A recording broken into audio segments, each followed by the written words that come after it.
At my brother's promotion celebration, my aunt asked, "Still working that little job?" I said, "No, I bought the company that fired him last month." The champagne room at the Meridian Country Club went silent in that specific way that tells you everyone heard what you just said, even though the jazz quartet was still playing softly in the corner. My Aunt Diane stood there holding her glass of Veuve Clicquot, her mouth forming a perfect O of confusion, while my brother Kevin stared at me from across the room like I'd just announced I had a terminal illness. The thing is, I hadn't planned to say it. I'd driven 3 hours from Seattle to Portland for this celebration dinner, worn my nice suit, brought an appropriate gift, fully intending to smile through another evening of being treated like the family disappointment. But something about the way Aunt Diane said, "little job," with that particular mix of pity and condescension, the same tone she'd been using since I was 23 and chose software development over law school, just broke something in me. I'd been working in tech for 11 years when Kevin got his job at Paramount Digital Solutions. I was 34. He was 31. Our parents, Robert and Margaret Lawson, had always positioned Kevin as the successful one, the charismatic one, the one with the prestigious career in business development. I was the quiet son, the one who sat in front of computers all day, the one whose work nobody really understood. "What exactly do you do again?" my father would ask at family dinners, and I'd explain for the 100th time that I designed enterprise software architecture, and he'd nod with that glazed look that meant he'd stopped listening. Meanwhile, Kevin would talk about his latest sales numbers at Paramount, his corporate retreats in Cabo, his partnerships with Fortune 500 clients, and everyone would lean in, fascinated. Paramount Digital Solutions was a mid-sized marketing technology firm, about 300 employees, handling digital transformation projects for retail and hospitality companies. Kevin had been there for 6 years, worked his way up from sales associate to senior business development manager. He made around $180,000 a year with bonuses. Good money, respectable career. Our parents treated it like he was running Google. My career had taken a different path. After graduating from University of Washington with a computer science degree, I'd worked for Amazon for 3 years, then moved to a startup called DataStream Analytics. Small company, maybe 40 people, focusing on real-time data processing solutions for enterprise clients. I was employee number 12. The founders, Thomas Reeves and Linda Zhao, were brilliant engineers who understood the market, but needed someone who could actually build the architecture that would scale. I spent 4 years there, 80-hour weeks, living on coffee and takeout, building the core platform that would eventually process billions of transactions daily. When DataStream got acquired by IBM for $340 million in 2019, my equity stake, combined with my retention bonus, netted me $8.2 million after taxes. I was 29 years old. I didn't tell my family, not because I was hiding it exactly, but because they'd never asked. They assumed tech jobs meant mid-level programming work, decent salary, nothing special. I let them think that. I used the money to start angel investing in other startups, joined a venture capital group, kept working as a consultant for companies that needed someone to fix their broken systems. The first red flag about Kevin's situation came 14 months ago, October 2023, when he called me at 11 at night. I was in my home office in Capitol Hill, reviewing code for a client project, when my phone lit up with his name. We weren't close. We talked maybe once every 2 months, usually when our parents forced interaction at holidays. "Hey," he said, his voice tight. "I need some advice. Technical advice." I leaned back in my chair, surprised. Kevin had never asked me for professional help. Ever. "What's going on?" I asked. He explained that Paramount was implementing a new customer relationship management system, a massive overhaul of their entire sales infrastructure. The project was running 6 months behind schedule, $2.3 million over budget, and the development team couldn't figure out why the database kept corrupting client records. "They're blaming my department," Kevin said, "saying we're inputting data wrong, but I know that's not it. The system's just broken. Can you look at it?" I told him I'd need access to their technical documentation, their architecture diagrams, their code repositories. He said he'd see what he could do. 3 days later, he sent me a zip file with about 40 documents. I opened them on a Friday night, expecting to spend maybe an hour glancing through. Instead, I spent the entire weekend, increasingly horrified. The system Paramount had built was a disaster. They'd hired a consulting firm called Vertex Solutions to design and implement it, paid them $5.6 million, and what they'd received was essentially a Frankenstein's monster of outdated technologies held together with duct tape and prayer. The database architecture was fundamentally flawed, the security protocols were non-existent, the API integrations were so poorly designed that data corruption wasn't a bug, it was an inevitable feature. I documented everything, wrote a 20-page technical analysis, and sent it to Kevin with a simple message. "This system will fail catastrophically within 6 months. You need to shut it down and rebuild from scratch. Here's what I'd recommend." Kevin thanked me, said he'd pass it along to his CTO. I never heard back about it. Christmas came and went. At our parents' house in Lake Oswego, a suburb of Portland with manicured lawns and houses that all looked vaguely the same, Kevin was the center of attention. He'd just closed a major deal with a hotel chain, brought them on as a client worth $400,000 annually. Dad toasted him. Mom literally applauded. I sat at the end of the table, eating ham, wondering if anyone would ask about my work. Nobody did. February 2024, the call came. Not from Kevin this time, but from a headhunter named Victoria Sterling. "Mr. Lawson," she said, very formal, very professional. "I represent a private equity firm that's considering an acquisition in the marketing technology space. Your name came up in our research as someone with both technical expertise and M&A experience. Would you be interested in consulting on due diligence for a target company?" I asked which company. She said Paramount Digital Solutions. I felt something cold settle in my stomach. "What's the situation?" I asked. Victoria explained that Paramount was in financial trouble. The CRM system failure had cascaded, they'd lost 3 major clients, their revenue had dropped 38% year over year, and the board was looking to sell before things got worse. The private equity firm, Blackstone Ridge Capital, wanted someone to assess whether the company was salvageable or if they should walk away. She offered me $50,000 for 2 weeks of work. I took the job, not for the money, for the information. The due diligence process gave me access to everything: financial records, client contracts, employee files, technical infrastructure, legal liabilities, pending lawsuits.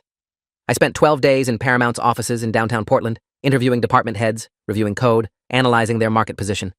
What I found was worse than I'd expected. The CRM disaster had cost them $8.4 million in lost revenue and remediation costs. Their client retention rate had dropped from 82% to 51%. They had pending litigation from 2 former clients claiming negligence and breach of contract. Their technical debt was astronomical. Their management team was incompetent, had made decision after decision that prioritized short-term profits over long-term stability. But underneath all that chaos, there was a good business. They had excellent brand recognition, talented sales staff, valuable intellectual property in their original analytics platform, and relationships with clients who would return if the company could prove it had fixed its problems. I also found Kevin's personnel file. In March 2024, 3 weeks after I started the due diligence work, Kevin had been fired, terminated for cause. The official reason was failure to meet performance standards and loss of major client accounts attributable to employee negligence. Reading between the lines and cross-referencing with client exit interviews, what had happened was this. Kevin had been the account manager for 3 of the clients who'd left because of the CRM disaster. When those clients complained, when they threatened legal action, Kevin had apparently tried to blame the technical team, had sent emails claiming he'd warned them about the system issues. But he hadn't. I'd seen the email chains. He'd actually defended the Vertex implementation in multiple meetings, had pushed back against engineers who raised concerns, because his commission structure incentivized him to keep clients on the new platform, regardless of whether it worked. The company fired him to appease the angry clients, to show they were holding people accountable. It didn't work. The clients left anyway. But Kevin was gone, unemployment benefits denied because of the termination cause, reputation damaged in the Portland tech sales community because word spread about why he'd been let go. I found all this out on a Wednesday afternoon, sitting in a Paramount conference room, reading HR files. I felt sick. Not because I felt bad for Kevin exactly, but because I knew he'd never told our family the real story. I called my mother that evening, casual check-in, asked how everyone was doing. "Oh, Kevin's looking for a new opportunity," she said brightly. "He left Paramount. They were limiting his growth potential, so he's being selective about his next role. Very strategic. Your father and I are so proud of how he's handling his career." I didn't correct her. I wrote my report for Blackstone Ridge Capital, delivered my recommendation, acquire the company, but only at a significant discount to their asking price, and only if they were willing to invest heavily in rebuilding the technical infrastructure and replacing senior management. Blackstone offered $12 million for a company that had been valued at $35 million 2 years earlier. Paramount's board accepted. Here's what I didn't tell Blackstone. Here's what I didn't tell anyone. I had $14.3 million in liquid assets from my various investments and exits. I'd been looking for the right acquisition opportunity, something I could actually run and fix and build into something valuable. And I'd just spent 2 weeks learning everything about a broken company that I knew exactly how to repair. 3 days after Blackstone's offer was accepted, before the deal closed, I called Victoria. "What if I wanted to make a competing offer?" I asked. Long pause. "You'd need to move fast," she said. "They've already signed a letter of intent with Blackstone. But if you can beat their offer and show proof of funds within 72 hours, the board might consider it." I spent that night on the phone with my lawyer, Daniel Greenstein, 23 years practicing corporate law, partner at Greenstein and Associates. "You're serious about this?" he asked. "You want to buy your brother's former company?" I told him I wanted to buy an undervalued business that I could turn around. The Kevin angle was coincidental. He didn't believe me, but he did the work. We structured an offer of $14.5 million, all cash, no financing contingency, close in 30 days. I provided bank statements proving I had the funds. We submitted Friday morning. The Paramount board met Monday. They had 2 offers. Blackstone's $12 million with a 60-day close and probable layoffs, or my $14.5 million with a 30-day close, and my commitment to invest an additional $3 million in infrastructure improvements, and my personal involvement in the turnaround. They chose my offer. We signed the purchase agreement on April 18, 2024. I became the owner of Paramount Digital Solutions. I didn't announce it publicly. I didn't tell my family. I registered the purchase through an LLC, Cascade Holdings Group, kept my name off the public filings. I hired a new CEO, Amanda Fletcher, 15 years in marketing technology, previously ran a successful digital agency in San Francisco. I brought in a new CTO, Rajesh Patel, one of the best systems architects I knew from my data stream days. Together, we started the rebuild. We fired 6 senior managers who'd been responsible for the Vertex disaster. We hired a proper engineering team. We shut down the broken CRM and implemented a new system I designed myself, built on modern architecture that actually worked. We reached out to the clients who'd left, showed them the changes we'd made, offered them incentives to return. Within 6 months, we'd brought back 4 of the 7 departed clients, signed 3 new ones, and stabilized the revenue. Kevin, meanwhile, was struggling. I heard about it through my mother's carefully curated updates, the way she'd mentioned casually that Kevin was still interviewing, that the market was tough right now, that he was being very selective. I heard it through LinkedIn, where his profile said, seeking new opportunities for 8 months straight. I heard it through mutual acquaintances in Portland who mentioned they'd seen Kevin at networking events, looking increasingly desperate. In November 2024, he finally landed something. Business development associate at a small firm called Pacific Marketing Group. Significant step down from his Paramount role, salary probably around $85,000 base, but it was employment. Our parents were thrilled. They decided to throw him a celebration dinner, because getting back on your feet after a career transition shows real resilience, as my mother put it. The invitation came via email. Robert and I are hosting a celebration dinner for Kevin's new position at Pacific Marketing Group, Saturday, December 14th, Meridian Country Club. We'd love for you to be there. Please bring Julia if she's available. Julia was my girlfriend of 2 years, a pediatric surgeon at Seattle Children's Hospital, brilliant and kind, and someone who actually understood that my work had value. She couldn't make it. Surgery schedule. I RSVP'd yes, for myself only. I drove down Saturday afternoon, checked into a hotel because I wasn't staying at my parents' house. I arrived at Meridian at 6:30. The celebration was in one of their private dining rooms, wood-paneled walls, crystal chandeliers, the kind of place that charged $200 per person for dinner. There were about 30 people, extended family, some of Kevin's friends, a few of our parents' country club acquaintances. Kevin was holding court near the bar, looking relieved and happy, talking about his new role. I congratulated him, shook his hand, gave him the gift I'd brought, which was a nice bottle of Macallan 18, because I'm not a monster. He thanked me, asked about my work in that distracted way that meant he wasn't really interested. Still doing the tech consulting thing? He asked. I said yes. We made small talk for 90 seconds, then he moved on to more important guests. Dinner was served at 7. I sat between Aunt Diane and a cousin I barely knew. The meal was prime rib and roasted vegetables and overpriced wine. Conversations swirled around me, people asking Kevin about Pacific Marketing Group, what the company did, what his responsibilities would be, whether he saw himself staying long-term. He answered everything smoothly, positioned it as a strategic move, a chance to build something from the ground up at a growing company. Nobody asked me anything. I'd been at family dinners enough times to know how this worked. Then came the toasts. My father stood up, glass raised, and gave a speech about resilience and determination, and how proud he was that Kevin had navigated a difficult transition with such grace and professionalism. Everyone applauded. Kevin's best friend from college said something about Kevin always landing on his feet. More applause. My mother wiped away a tear and talked about how both her sons were successful in their own ways, though she spent 90 seconds on Kevin's achievements and maybe 10 seconds acknowledging that I did well with computers. That's when Aunt Diane turned to me. She'd had 3 glasses of wine. Her face was flushed. She'd been watching the toasts with this expression of benevolent satisfaction, like she was witnessing something truly special. It must be hard, she said, loud enough that several people nearby turned to look. Watching your little brother achieve so much. I took a sip of water. Not particularly, I said. She patted my hand. Oh, sweetie, it's okay to admit it. You're still working that little job of yours, right? The computer thing? There's no shame in a steady paycheck, even if it's not glamorous like Kevin's career. The computer thing. 11 years of building systems that processed billions of dollars in transactions, that powered major corporations, that had been acquired for hundreds of millions of dollars. The little job. I felt something crystallize, all the years of being dismissed and overlooked and treated like the lesser son, all of it hardening into perfect clarity. Actually, I said, setting down my water glass, I'm not working that little job anymore. Diane's face brightened. Oh, did you finally get a promotion? That's wonderful. Around us, conversations were pausing. People were starting to listen. Kevin was looking over from across the table, sensing something in the tone. No, I said clearly.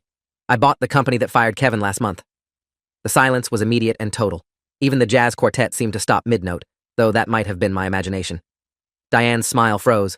My father's fork clattered against his plate. Kevin's face drained of color. What? My mother said. I looked at Kevin. Paramount Digital Solutions. I acquired it in April. Took ownership on April 23rd, to be specific. I've spent the last 8 months rebuilding it. We're profitable again as of October. Kevin stood up. His chair scraped against the floor. That's not possible, he said. His voice was shaking. Paramount was sold to a private equity firm. Blackstone something. Blackstone Ridge Capital made an offer, I confirmed. I made a better one. $14.5 million all cash. The board accepted. I pulled out my phone, opened my email, found the signed purchase agreement. I slid the phone across the table toward Kevin. He picked it up with trembling hands, read the first page, the signature block at the bottom. Owner, Cascade Holdings Group, LLC. Authorized representative, David Lawson. You, he whispered. This whole time you've owned Paramount. I nodded. Amanda Fletcher is the CEO. She's excellent. We brought in a new technical team, fixed the CRM disaster that cost you your job, won back most of the clients who left. Annual revenue is back up to $28 million. We're projecting $35 million next year. My father found his voice. Why didn't you tell us? I looked at him. For the same reason nobody asked what I do for a living, because it didn't occur to you that I might be doing something worth mentioning. Aunt Diane was shaking her head. But how could you afford to buy a company? You're just a programmer. Just a programmer. My equity stake in DataStream Analytics, when it was acquired by IBM, netted me $8.2 million after taxes, I said. I've been angel investing since then. My portfolio's worth about $20 million now. I used 14.5 of it to buy Paramount, plus another $3 million in infrastructure improvements. The numbers hung in the air. My mother's hand was over her mouth. Various relatives were staring at me like I'd grown a second head. Kevin sat back down heavily. You knew I was fired, he said. You knew, and you bought the company anyway. I shook my head. I found out you were fired during the due diligence process. I bought the company because it was undervalued and I knew how to fix it. Your termination was incidental. That was a lie. It wasn't incidental. But it sounded better than admitting I'd enjoyed the irony. My mother turned to Kevin. You told us you left because they were limiting your growth. Kevin's face flushed. I was terminated, he admitted quietly. For cause, because of the client losses from the CRM failure. Aunt Diane rallied. Well, that wasn't Kevin's fault. That was a technical problem. I could have let it go. Should have let it go. But 11 years of dismissal, of being treated like the lesser son, of watching Kevin get credit for things he didn't do while I got ignored for things I'd built, it all came pouring out. Actually, I said, I reviewed all the documentation during due diligence. Kevin was warned by his technical team that the CRM implementation was flawed. He pushed back against those warnings in multiple meetings because his commission structure incentivized keeping clients on the new platform. When the system failed and clients complained, he tried to blame the engineers. Paramount fired him to appease the clients. It didn't work, but that's why he was terminated. I pulled out my phone again, found the email chains I'd saved. I have the emails if anyone wants to read them. Kevin stood up again. You're humiliating me. His voice was rising. At my own celebration dinner, you're trying to destroy me. I stayed seated. I'm telling the truth. There's a difference. He turned to our parents. Are you going to let him do this? Are you going to let him ruin my night? My father looked between us. He seemed smaller somehow, older. David, he said slowly, even if what you're saying is true, this isn't the time or place. I stood up then. You're right, I said. This was supposed to be Kevin's celebration. I apologize for disrupting it. I picked up my jacket from the back of my chair. Congratulations on the new job, Kevin. I genuinely hope Pacific Marketing Group works out for you. I turned to leave. My mother called out, David, wait, we need to talk about this. I stopped at the door. About what? About how you never once asked about my career? About how you spent 34 years treating me like the backup son? About how when Kevin was struggling, you threw him a party at a country club, but when I built something worth millions, nobody noticed? My mother's eyes filled with tears. We didn't know. How could we know if you never told us? That was fair. I'd kept it secret. But I'd kept it secret because they'd never cared to ask. You knew I worked at DataStream, I said. The acquisition was in the Wall Street Journal, the Seattle Times, TechCrunch. My name was in the articles as one of the key technical architects. You didn't read them because you don't read about tech companies. You don't care about what I do. I left, walked out of the Meridian Country Club, got in my car, a Lexus LS 500 that I'd paid cash for, and drove back to Seattle. My phone exploded with calls and texts before I even hit the highway. Kevin, how could you do this to me? My mother, please come back. We need to talk. My father, this is inappropriate and you need to apologize. Aunt Diane, you've always been jealous of your brother. I ignored all of them. I stopped at a rest area outside Olympia, sat in the parking lot with the engine running, and called Julia. How did it go? She asked. I told them I bought Kevin's old company, I said. Long pause. How did they take it? I laughed. It came out slightly unhinged. About as well as you'd expect. She was quiet for a moment. Are you okay? I thought about it. Yeah, I said. Actually, I think I am. The fallout was immediate and messy. Kevin left 12 voicemails over the next 3 days, cycling through anger and hurt and accusation. The theme was consistent. I'd deliberately sabotaged him. I'd bought Paramount specifically to humiliate him. I was a terrible brother who couldn't stand to see him succeed. My parents called constantly, trying to mediate, trying to get me to apologize, to smooth things over, to make peace. I didn't answer. Finally, on the 4th day, my father sent an email. Subject line: family discussion required. The body was 2 paragraphs about how my behavior at the dinner had been unacceptable, how I'd embarrassed Kevin and the family, how my success didn't give me the right to be cruel, and how I needed to write Kevin an apology letter and attend family therapy sessions to repair the damage I'd caused. I read it twice. Then I wrote back, "Dad, I'm going to explain this once. For 34 years, you and Mom have treated Kevin as the golden child, and me as the afterthought. You've celebrated his accomplishments and ignored mine. You've listened to his stories and dismissed my work. You've given him attention, validation, support, and given me polite disinterest. I accepted that. I built my life and career without your support or recognition, and I did fine. But when Aunt Diane called my career that little job, when she pitied me for not being as successful as Kevin, that was the moment you all needed to correct her. You needed to say, actually, David has built an incredible career. You didn't. You stayed silent. So I corrected her myself. I'm not apologizing for telling the truth. I'm not attending therapy to make you feel better about ignoring me for 3 decades. I love you both, but I'm done performing humility to make Kevin feel superior. Send." My father responded within an hour. Longer email this time. He was hurt, he said. He and my mother had always been proud of both their sons. They'd never played favorites. If I'd felt overlooked, that was my own insecurity, not their failure. They'd always assumed I preferred to keep my life private, which was why they didn't ask. They'd always thought I was independent and didn't need validation. And besides, they didn't understand tech. So what was the point of asking about work they couldn't comprehend? The email made me angrier than anything else had. It was gaslighting, dressed up as confusion. I called my therapist, Dr. Michael Okonkwo, licensed clinical psychologist, specializing in family systems therapy. I'd been seeing him monthly for 2 years, working through various issues. "They're rewriting history," I told him, making it my fault for not demanding their attention. Dr. Okonkwo listened to the whole story, then said something that crystallized everything.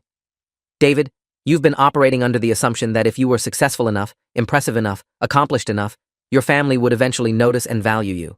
But that's not how narcissistic family systems work. The golden child doesn't earn their position through achievement. They have it by assignment. You were never going to get their validation, no matter what you accomplished, because that's not your role in the family narrative."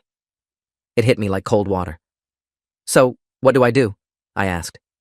"You accept that you can't change them," he said.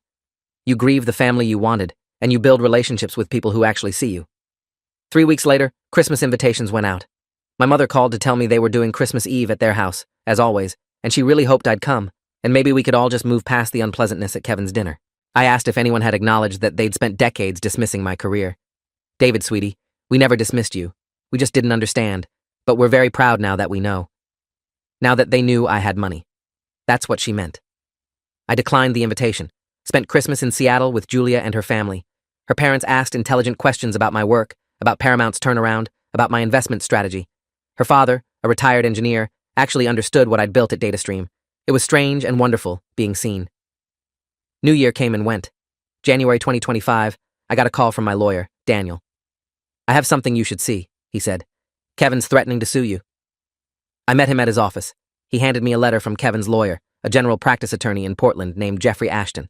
The letter claimed that I had tortiously interfered with Kevin's employment relationship with Paramount Digital Solutions by deliberately acquiring the company with the intent to harm Kevin's career prospects. They were demanding $500,000 in damages for lost wages, emotional distress, and reputational harm. Daniel was grinning. "This is the stupidest lawsuit I've seen in 20 years, he said. "Kevin was fired 2 months before you acquired Paramount. You can't interfere with an employment relationship that no longer exists. Plus, you didn't fire him. The previous ownership did. Plus, you've actually improved the company, which if anything helps Kevin's reputation by showing the problems weren't his fault." I read the letter again. "What should I do?" I asked. "Ignore it," Daniel said. "It's a shakedown. Kevin thinks you'll settle just to avoid hassle.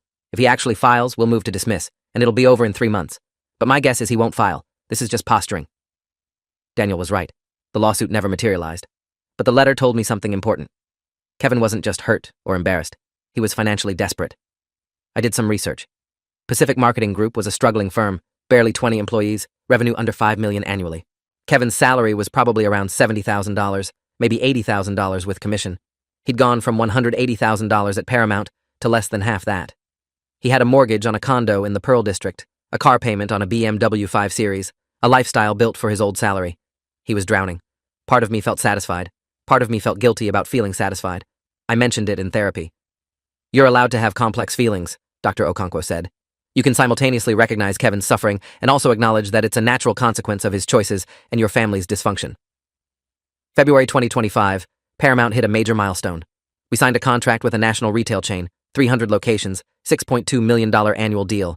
It was the biggest client in company history. Amanda Fletcher called me with the news, practically screaming with excitement. We celebrated with the whole team, champagne in the office, bonuses for everyone involved. I felt proud, not because I'd beaten Kevin, because I'd built something real, fixed something broken, created value and jobs and solutions. That evening, I posted on LinkedIn. Just a simple announcement. Thrilled to announce that Paramount Digital Solutions has signed a major partnership with retail chain. Grateful to our incredible team for the hard work that made this possible. Onward.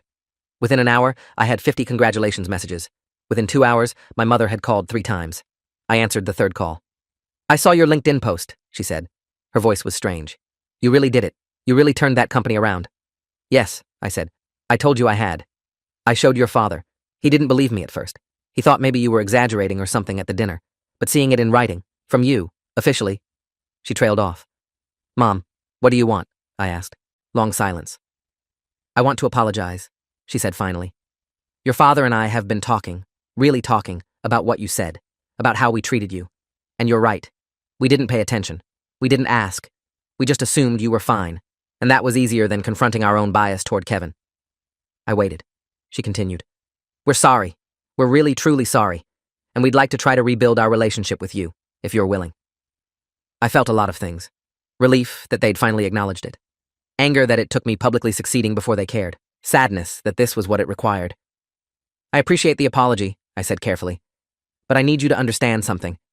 I don't need your pride now that I have money. I needed your interest when I was building things. I needed you to ask about my work because you cared about me, not because it was impressive." "I understand," she said. "I do. And I can't change the past. But I'd like to do better going forward if you'll let me." We talked for another 20 minutes. She asked about Paramount, wanted to know about the retail deal, about my plans for the company, about the team I'd built. It felt genuine, different. I agreed to have coffee with her the following week. Just us, no Kevin, no my father. A start. The coffee meeting happened at a place in Seattle. My mother drove up, 3 hours, which itself felt significant. She brought photos of me as a kid, pictures I'd never seen. "I found these going through old albums," she said. "You were always so focused, so determined. I remember you spent 3 months building a computer from spare parts when you were 14. Your father and I thought it was a phase. We didn't realize it was the beginning of your career." We talked for 2 hours. She cried. I didn't. I'd done my crying in therapy. But I listened, and I shared, and I started to see the possibility of something different. My relationship with my father took longer. He was proud, stubborn, unwilling to admit he'd been wrong. But eventually, after my mother pushed him, he sent me an email. A real apology, not the defensive stuff from before. He acknowledged that he'd favored Kevin, that he'd dismissed my work, that he'd failed me as a father in important ways. He asked if we could talk. We did. Monthly phone calls, brief at first, gradually longer. He started reading TechCrunch, trying to understand my industry. It was awkward and late, but it was something. Kevin and I didn't speak for 6 months. Then one day in June, I got a text. "Can we talk? Not about lawsuits or money, just as brothers." We met at a neutral location, a coffee shop in between Portland and Seattle. He looked different, thinner, tired, older than 31. "I've been in therapy," he said, "working through a lot of stuff, about our family, about competition, about how I've tied my self-worth to being better than you." I didn't say anything. He continued. "I threw that lawsuit threat because I was desperate and humiliated and broke. My lawyer told me it was stupid. I knew it was stupid. I just wanted to hurt you like you'd hurt me." "By telling the truth?" I asked. He flinched. "Yeah, by telling the truth. Because the truth made me look pathetic." We sat in silence.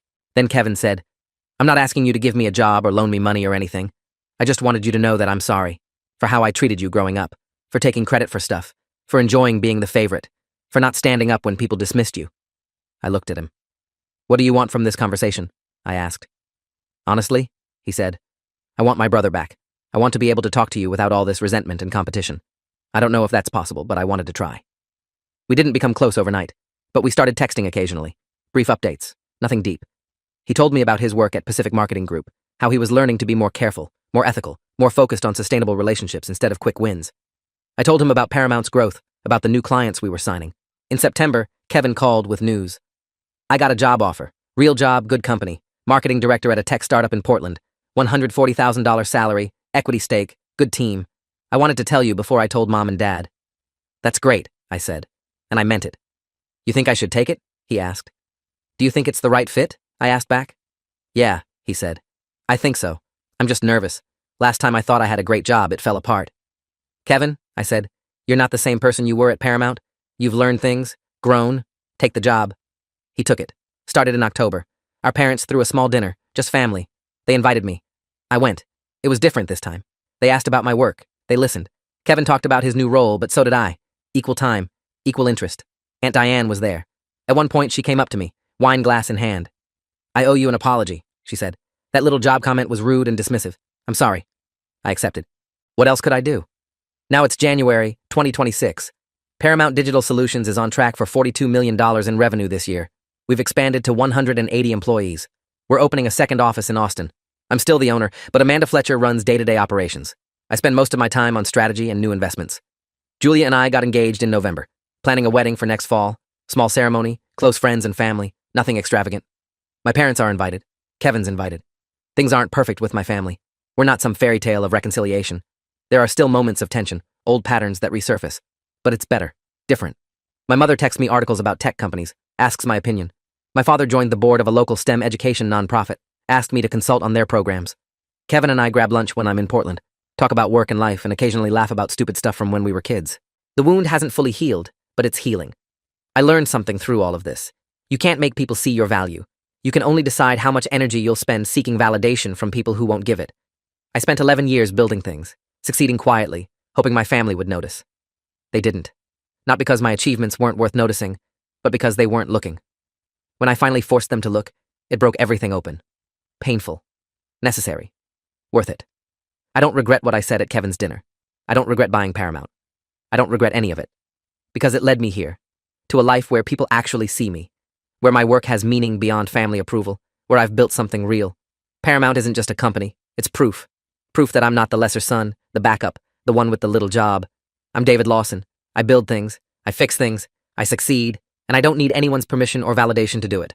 That dinner at the Meridian Country Club, when Aunt Diane asked about my little job, it wasn't the beginning of anything. It was the culmination. Years of being overlooked, compressed into one moment of truth. And when I answered, when I told them I'd bought the company that fired Kevin, I wasn't trying to hurt anyone. I was trying to be seen. Sometimes being seen requires disrupting the narrative. Sometimes it requires saying the truth loudly enough that people can't ignore it anymore. And sometimes the people who should have seen you all along will only notice when you force them to. I forced them. And it worked. Not perfectly. Not painlessly. But it worked. So when people ask if I regret it, if I wish I'd handled it differently, been more diplomatic, more gentle, I tell them no.